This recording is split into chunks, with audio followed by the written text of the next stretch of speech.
magaalaan kofalee bishaan dhugaatii qulqulluu dhabuu irraa kan ka'e uummanni ishee rakkoolee hamaaf saaxilamaa jira. Ilmi namaa wantoota bu'uura jireenyaaf isa barbaachisan keessaa tokko bishaan qulqulluu dhugaatiidha. Uummanni magaalaa kofalee waggoota hedduu bishaan dhugaatii qulqulluu kana dhabuun dararaa fi rakkoo hedduu dhibee garaagaraa waliin keessummeessaa jiraataa ture jira. Amma waan daangaa darbe fakkaata.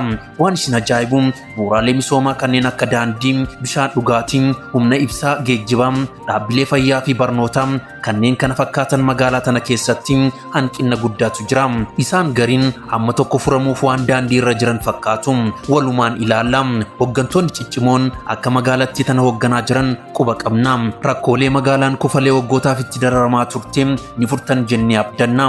Keessattuu rakkoo bishaan dhugaatii gaafii hawaasa baroota hedduu aanaa kanatti kaafamaa turee fi jirudha.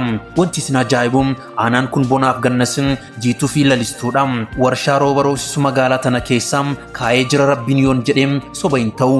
Garuu magaalaa kana yoo dhuftan mana nyaataatti bishaan qarshii keessaniin bitattanii fayyadamtan kun qaanii guddaadha.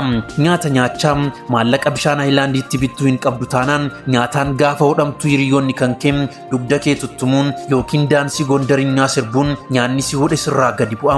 Uummanni magaalaa kana bishaan boombaa yeroo currisu arguu erga dhiisanii waggoota hedduu lakkoofsiisuun boombaan maal akka ta'e dagatanii jiru. Ammatti bishaan uummanni kofalee beeku bishaan burqaa tajoo, bishaan burqaa qabalaa, bishaan burqaa lafa hiisoo kan jedhaman kanneenidha. Ammatti kunniin waan jiru natti hin fakkaatu. Yeroo ammaatti uummanni irraa kan tajaajilamaa jiru burqaa bishaan tajooti. Bishaan tajoo kun akkuma ammaa asirratti argaa jirtan kanaan uummanni wal daddarbaa, wal arrabsaa, waltumaa dhoqqee walitti laaqaa, akka manatti walitti maxxansaa, ganama bahee galgala waraabee gala. Kan achi bulee waraabee galus inuma jira. Isaan suni naggaadee bishaaniiti. Bishaan galgala waraabamaa buluun ganama magaalaa keessa deemuun jeerkaanii tokko qarshii 20 hanga 30tti gurguratan. Bishaan burqaa lafaa ba'u kana jechuudha. Kana hundaa bulchitoonni magaalattii inuma beeku jedheen amana. Yeroo hundaa miidiyaaleen dhuunfaa fi mootummaa rakkoo dhabiinsa bishaan kanaa akkuma gabaasanitti jiru.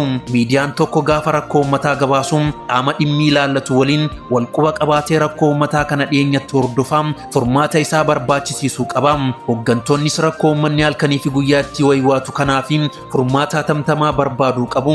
Yoo humna isaanii ol ta'e qabatanii ukkaamsanii irra taa'uurraa ifatti baasanii qaamota olaanoo waliin ta'uun furmaata itti barbaaduu qaban. Abbootiin qabeenyaa biyyattii, jaarsoliin biyyaa, abbootiin amantaa, haadholiin siinqee fi namoonni fuuldura uummataa jiran hundi rakkoo uummanni dararamaa jiru callisee ilaaluun qaanii guddaadha. Maaliif hojjettan uummata kanaan kabajamanii jiraataa jiran waan ta'eef. Kanaafuu qaamota dhimmi ilaallatu waliin ta'uun humnaan ta'e maallaqaan yaadaan ta'e muuxannoon gargaaruun rakkoo kana furuu qabdu. Yoo anaaf ati, yoo atiif inni, yoo isiniif isaan maallaqa qabaattanii haayilaandii fayyadamtan ta'e uummanni gadi jiru jireenya akkamii keessa akka jiru dagachuu hin qabdan. Kanaafuu rakkoo bishaan dhugaatii qulqulluu gaafachuun siyaasaa miti, mirga seerrii lubbuun jiraachuun nuuf kenneedha.